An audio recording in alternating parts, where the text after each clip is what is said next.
پاییز دارد میرسد چتری ندارم، من هم شبیه پنجره چشم انتظارم.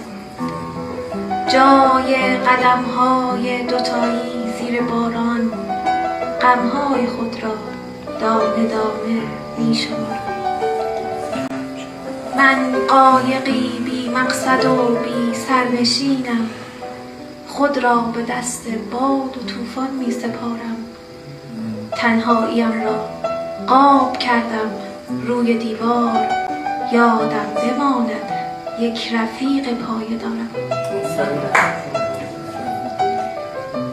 این زندگی با من سر سازش ندارد، می سازمش با شعرهای بیقرارم. شاید دلم با چشمهای یک نفر رفت، این بیت را خالی برایش می‌گذارم.